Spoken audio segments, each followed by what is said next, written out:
The office hummed with the usual drone of fluorescent lights and the soft rustle of papers, but beneath that veneer of monotony, a current of unrest stirred. Mythic sat at her cluttered desk, her brightly colored hair a stark contrast to the grey cubicles around her.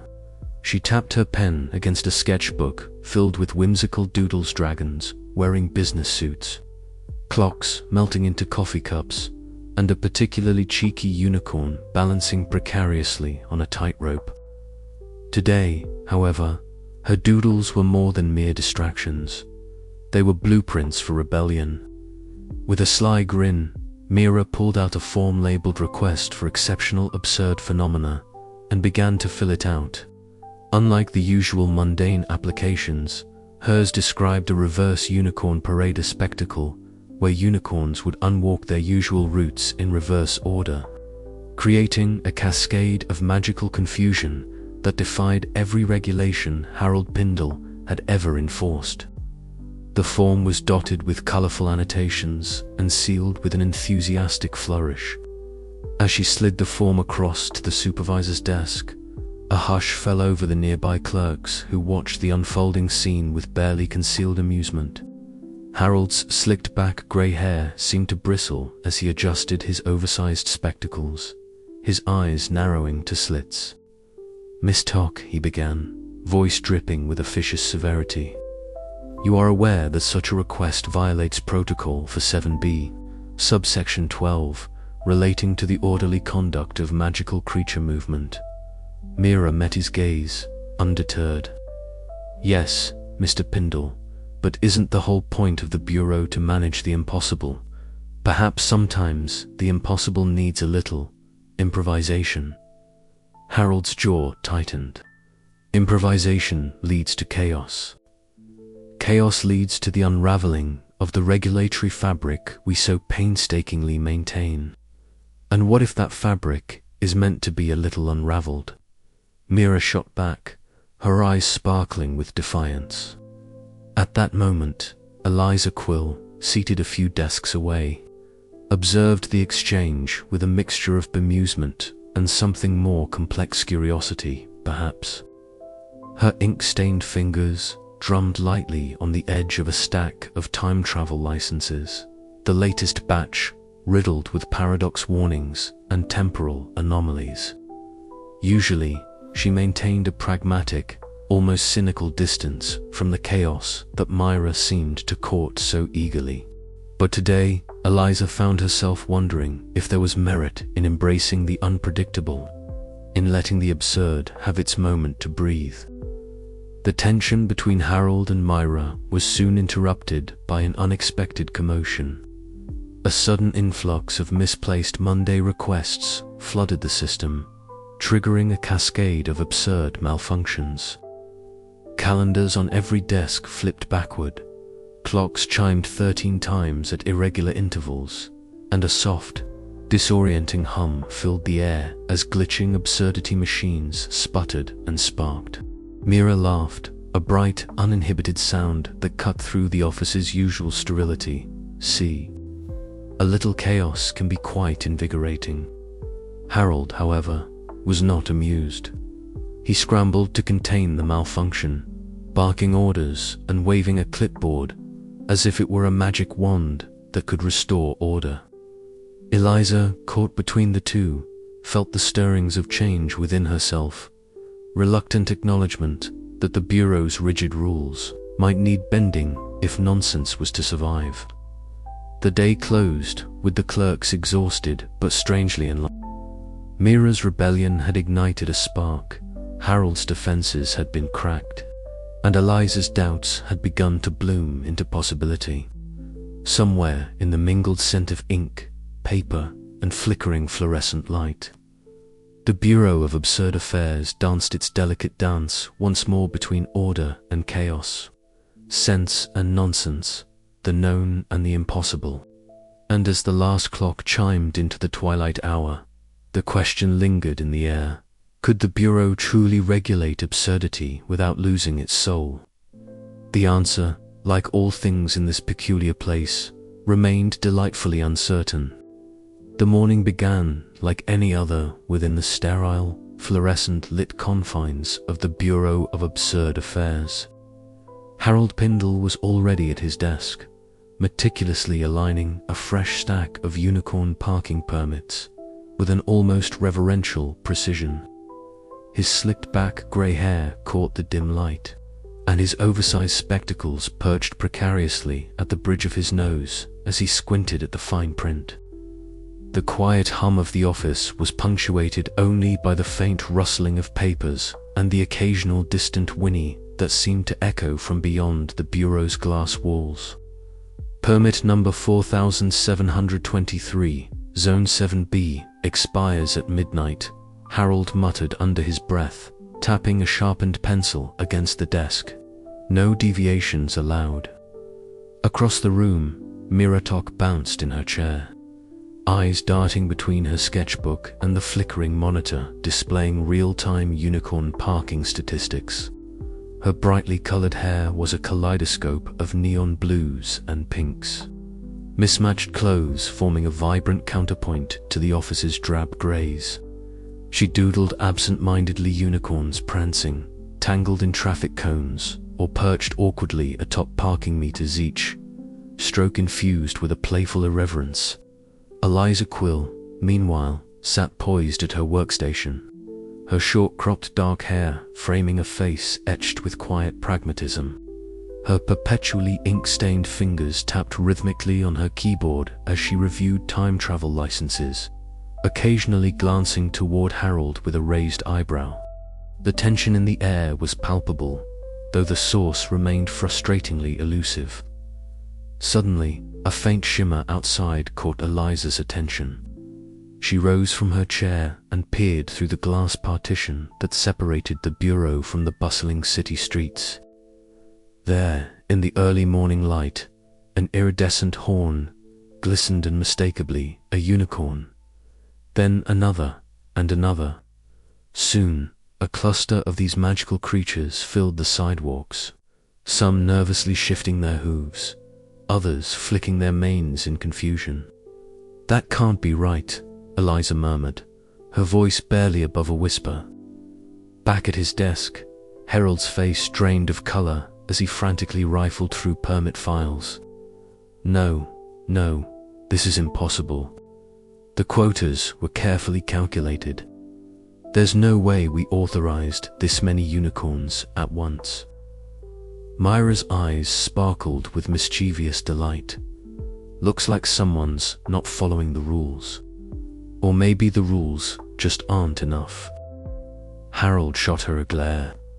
Rules are the only thing keeping this place from descending into chaos. Outside, the city's rhythm stuttered. Pedestrians stopped to gape at the unauthorized unicorns, some reaching out in wonder, others stepping back in alarm. The creatures, for their part, seemed just as bewildered by the sudden influx of their kind, their magical auras flickering uncertainly. The scene quickly escalated into a spectacle. A particularly elegant unicorn, its coat shimmering with a pearlescent sheen, found itself tangled in a cluster of street signs, its glowing permit tag dangling loosely from its neck. Nearby children pointed excitedly, while adults scrambled for their phones to capture the unfolding chaos. Back inside the bureau, the phone lines buzzed incessantly. Reporters clamored for statements, city officials demanded explanations, and Harold's usual composure gave way to a frazzled desperation. He barked orders, attempting to coordinate a response, but the sheer scale of the crisis overwhelmed even his fastidious nature. Into this maelstrom strode Juno Sparks, the bureau's most relentless investigative journalist. Her short red hair was tousled from the brisk morning air, and her leather jacket bore the marks of countless urban adventures. Her camera clicked sharply as she scanned the frantic office, her sharp gaze settling on Harold. "Care to explain how your unicorn permit system ended up causing a citywide magical traffic jam?" she asked, voice dripping with sardonic amusement. Harold adjusted his spectacles, cheeks flushed. I assure you, Ms.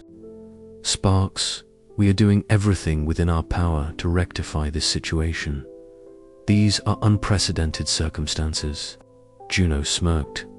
Unprecedented or not, the public deserves answers, and I intend to get them. Mira, ever the free spirit, sidled up to Juno with a mischievous grin. Maybe it's time the Bureau loosened up a bit. Rules can't contain everything, you know. Eliza watched the exchange silently, her mind racing. The overbooking crisis was more than a bureaucratic hiccup. It was a symptom of a deeper imbalance between the rigidity of regulation and the wild unpredictability of nonsense itself. Throughout the day, the Bureau became a hive of frenzied activity. Staff scrambled to issue emergency permits, redirect unicorns, and manage public relations. Felix Grimble popped in briefly, his colorful bow tie almost blending with the swirling chaos, offering cryptic advice about magical flow and the art of letting go. Harold, usually unshakable in his devotion to procedure, found himself questioning the inflexibility he had always championed. Myra's exuberance and Juno's probing questions chipped away at his certainty, revealing cracks in the veneer of control. By evening, the city's streets had cleared of unauthorized unicorns, the crisis seemingly contained. Yet the Bureau's halls echoed with uneasy silence. The overbooking had exposed vulnerabilities and sparked debates that would ripple through the organization for weeks to come. Eliza gathered the clerks for a brief meeting. We must reconsider how we regulate nonsense, she said, her voice steady but tinged with newfound resolve. If we cling too tightly to rules, we risk breaking the very magic we aim to protect. Harold nodded slowly, the weight of the day's events settling upon him. Perhaps there is room for flexibility. Mira grinned, and a little chaos never hurt anyone. Outside, as twilight deepened, the city settled back into its peculiar rhythm. The Bureau of Absurd Affairs standing at the brink of transformation. Somewhere in the distance, the faintest hint of a unicorn's whistle echoed an enduring reminder that even in the most ordered systems, absurdity finds a way to dance. The chapter closes with the Bureau facing an uncertain future, where the balance between order and chaos must be carefully negotiated. The question lingers: can the bureaucrats adapt quickly enough to embrace the unpredictable magic they regulate before the next crisis erupts? The humming of machines filled the cramped back room of the Bureau of Absurd Affairs, a low mechanical drone punctuated by the occasional spark and clatter. Nina Voss crouched near a sputtering device, her grease-smeared fingers deftly manipulating wires and gadgets that defied ordinary logic. The absurdity machine, one of several designed to calibrate and regulate time travel permits, had been malfunctioning for days, causing delays and paradoxical glitches in the city's temporal bureaucracy. Eliza Quill stood beside her, clutching an ink-stained logbook, her glasses perched precariously on the bridge of her nose. Her short-cropped dark hair was slightly tousled, a testament to the long hours spent chasing the elusive balance between order and chaos. As Nina fiddled with a frayed cable, Eliza's sharp eyes scanned the latest anomaly reports, searching for patterns in the madness. If this machine shorts out again, Nina muttered, we might have a temporal cascade on our hands. Imagine the paperwork for that. She offered a wry smile, but her hands betrayed her concern as they carefully adjusted a blue glowing coil. Eliza sighed, recalling the incident from last week when a misplaced Tuesday had caused 3 clients to show up simultaneously in the past, present, and future. It's a wonder the city hasn't folded in on itself yet, she said, quoting softly from an obscure, absurdist text she'd read years ago. Chaos is a kind of order, but this is just sloppiness. Nina glanced up, her eyes sparkling with mischief. Maybe sloppiness is the best kind of order we've got. Their tentative camaraderie was interrupted by a knock on the door. Carl Tannen entered, his conservative suit slightly rumpled, a stack of legal documents clutched tightly in one hand. His stern face bore the marks of many sleepless nights spent drafting regulations that tried to cage the wild, unpredictable phenomena the Bureau oversaw. "Eliza," he began, his voice clipped, "we need to discuss the latest revisions to the temporal licensing guidelines. The current wording is too vague, allowing for too much interpretive leeway. We cannot afford such ambiguity." Eliza nodded, but her eyes flickered toward Nina, who gave a subtle shrug. Fixing a machine was one thing. Rewriting the rules that governed nonsense was another entirely. Later, in the dimly lit conference room, Carl stood before a whiteboard cluttered with diagrams and legalese. Harold Pindle, the Bureau's obsessive supervisor of unicorn parking permits, sat stiffly at the table, his oversized spectacles reflecting the fluorescent light. His suit was a size too large, his slicked back grey hair immaculate, but his expression increasingly anxious. "These proposed changes," Harold said nervously, tapping his pen against a sheaf of forms, "will open loopholes that could be exploited. Unicorns might park wherever they please, and time travel could become a free-for-all. We must maintain strict control." Carl's eyes narrowed. "Harold, the rigidity of your approach is precisely what's causing these paradoxes. We need flexibility to accommodate the unpredictable nature of nonsense." Harold's face flushed. Flexibility is a euphemism for chaos. Eliza, seated quietly at the back, watched the exchange with a mix of exasperation and amusement. The clash of personalities was as much a part of the Bureau's ecosystem as the absurd phenomena they regulated. Back in the workshop, Nina and Eliza tested the recently repaired machine. As it hummed steadily, emitting a soft blue glow, the tension in the room eased. "Looks like we're back in business," Nina said, wiping her hands on a rag. Eliza smiled faintly, the first genuine smile in days. "For now, but the machines are only part of the equation. The rules, the people, everything has to align. Otherwise, the whole thing unravels." Their brief moment of hope was tempered by the knowledge that the Bureau's delicate machinery, both literal and figurative, was under constant threat from within and without. Harold's inflexibility, Carl's legal labyrinth, and the ever-creeping chaos of nonsense meant that every day was a battle to keep absurdity from spilling into anarchy.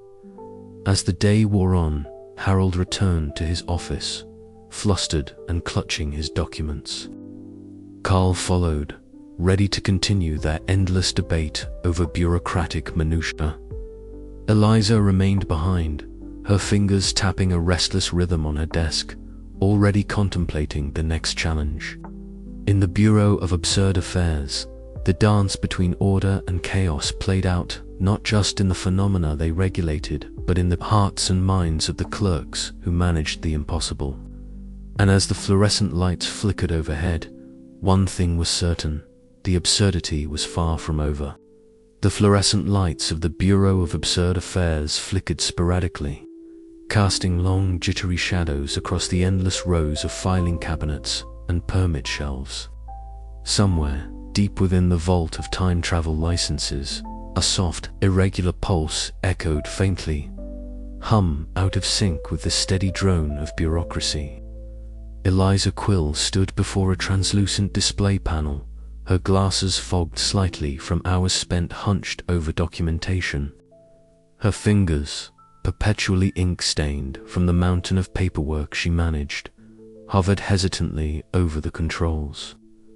The rogue license was an anomaly, a wild card threatening the delicate weave of nonsense the Bureau so painstakingly maintained. "Look at this," Eliza murmured, bringing the flickering license into sharp focus. The edges shimmered erratically, the dates and timestamps spinning in impossible loops. It's generating a paradox one that's bleeding into other permits. If it spreads, the entire system could collapse.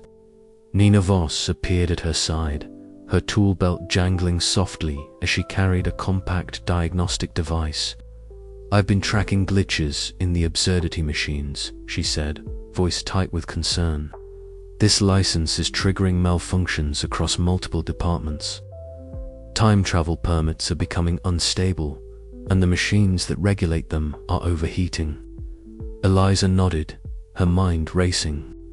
"We need to isolate it, but the system's architecture wasn't built for this kind of anomaly. It's like trying to patch a crack in reality with duct tape." Felix Grimble shuffled in, spectacles perched precariously low on his nose. "I might have something," he said, fingers twitching as if conjuring magic from thin air. Old records hint at a similar event decades ago, though the details are sparse. If we can find the original containment protocols, there might be a way to stabilize the paradox. The three of them gathered around a cluttered desk, papers and glowing tablets strewn about like the remnants of a storm. Felix pulled out a dusty, leather-bound ledger, its pages yellowed and curling. "Here," he said, pointing to a cryptic entry, "the temporal anomaly directive. It's incomplete, but it suggests using synchronized absurdity pulses to neutralize paradoxical energy." Nina frowned. "Our absurdity machines can generate those pulses, but they're delicate and prone to failure. We'd need to recalibrate the entire network to respond in unison." Eliza's gaze hardened with resolve. "Then that's what we'll do. This bureau exists because nonsense needs rules, but sometimes the rules need to bend. Let's get to work." The next hours blurred into a whirlwind of activity. Nina crawled beneath humming consoles, her hands deftly rewiring circuits and adjusting flux capacitors devices that looked suspiciously like overgrown toaster ovens patched with bits of clockwork. Felix flitted between filing cabinets and arcane tomes, muttering fragments of forgotten spells that seemed to spark faintly in the sterile air. Eliza coordinated their efforts, issuing crisp commands while mentally calculating the ripple effects of every adjustment. As the synchronized absurdity pulse built momentum, the rogue license's erratic glow began to pulse in time, its chaotic energy slowly corralled by the Bureau's makeshift containment field.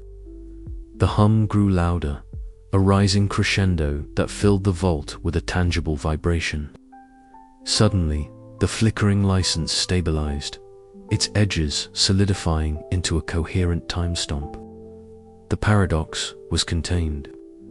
Eliza exhaled deeply, the weight of relief washing over her. "It's not perfect," she admitted, "but it's enough to hold for now. We need to investigate how the license went rogue in the first place." Felix nodded, adjusting his bow tie with a wry smile. "And I suspect this is only the beginning. The fabric of nonsense is fraying, and we're the only ones who can mend it." Outside the vault, the Bureau's main office buzzed with renewed energy. Clerks, who had been paralyzed by fear and confusion, now rallied around Eliza's calm leadership. Harold Pindle, ever anxious but dutiful, paced nervously, muttering about regulations and protocol breaches. Despite his unease, he recognized the necessity of the team's unconventional methods. Eliza caught his eye and offered a small, reassuring smile. "We'll get through this," she said quietly. "The Bureau always does." But as the hum of the machines resumed its steady rhythm and the glow from the rogue license dimmed to a harmless pulse, an unspoken question hung in the air. How many more paradoxes lurked in the shadows, waiting to unravel the absurd order they had sworn to protect? The fragile balance between absurdity and reality was under threat. The Bureau of Absurd Affairs was its last, best defense. The Bureau of Absurd Affairs had always been a peculiar place in Ireland, where nonsense was not only tolerated, but meticulously catalogued, regulated, and, above all, controlled. Yet, beneath the hum of fluorescent lights and the endless clatter of typewriters and keyboards, a quiet storm was brewing. It began with whispers, subtle hints exchanged in hushed tones behind closed doors and flickering computer screens showing lines of code that should never have been tampered with. Eliza Quill sat at her cluttered desk, the glow of her monitor casting sharp shadows on her ink-stained fingers. She was reviewing time travel license applications when a faint murmur drifted through the corridor. Curiosity pricked at her, and she glanced up just in time to catch a glimpse of Harold Pindle slipping into the shadowed hallway opposite her office. Eliza's brow furrowed. Harold was the epitome of bureaucratic devotion, meticulous, rule-bound, and unwaveringly loyal to the Bureau's procedures. But lately, something was different. There was a nervous energy about him, a furtive edge that unsettled even her cynical heart. Drawn by a mix of concern and suspicion, Eliza edged closer to the corridor's entrance, her footsteps muffled by the threadbare carpet. There, in the dim light, Harold was engaged in a low conversation with a figure cloaked in shadow, unmistakable presence of cold authority. The figure's mirrored mask reflected the flickering light, obscuring all but a hint of a smirk. "The auditor, you understand the stakes, Harold." The auditor's voice was low, measured, yet possessed of an icy certainty.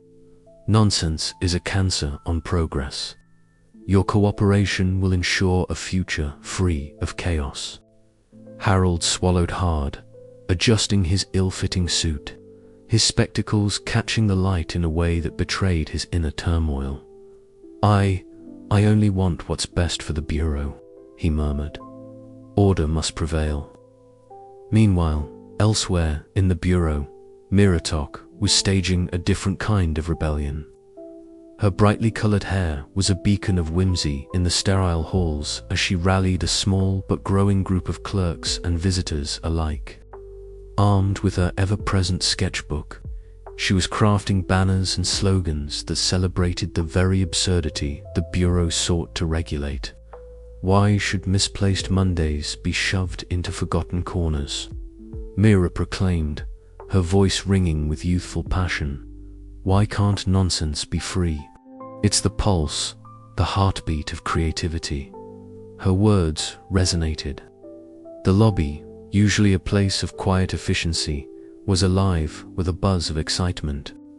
The walls, once a monotonous grey, were now decorated with colorful drawings of improbable creatures and impossible events. A visual manifesto of resistance against the suffocating grip of bureaucracy. Not far from the growing protest, Juno Sparks occupied a cramped newsroom, her fingers flying over a keyboard as she pieced together a story that could shatter the Bureau's carefully maintained facade. Her red hair was aflame in the dim light, her leather jacket draped over the back of a chair littered with papers and coffee cups. Hidden files, crooked permits, and secret deals, Juno muttered, eyes narrowing. The public deserves to know what really goes on behind these walls. Her investigation was more than idle curiosity. It was a crusade against the absurdity of an institution that pretended to control nonsense but was itself riddled with contradictions and corruption. Back inside the labyrinthine archives, Felix Grimble shuffled through piles of dusty folders. His colorful bow tie was slightly askew, and his spectacles slid down his nose as he uncovered a file marked with a cryptic symbol. The faded paper crackled under his fingers as he read, a faint smile playing at the corners of his mouth. Well, he whispered, eyes twinkling with a mix of mischief and discovery. "Looks like the misplaced Mondays have more secrets than we thought." Felix's forgotten past as a magician and his uncanny knack for connecting seemingly unrelated dots made him an unexpected but vital player in the unfolding drama. As the day wore on, tension within the bureau became palpable. Harold's wavering allegiance began to leak into his interactions, causing unease among his colleagues. Eliza, ever the pragmatist, confronted him in a quiet office, the walls lined with thick volumes of regulations and licenses. "You don't have to do this, Harold," she said softly, her voice steady despite the storm of emotions beneath. "We all want order, but not at the cost of everything that makes this bureau alive." Harold's shoulders sagged. "I feared that without strict control, everything will unravel. But maybe I've been looking at this all wrong." Meanwhile, Myra's protests grew bolder, drawing attention from the public and media alike. Juno's articles painted the bureau as a battleground between stifling order and liberating chaos, sparking debates in cafes, homes, and city halls.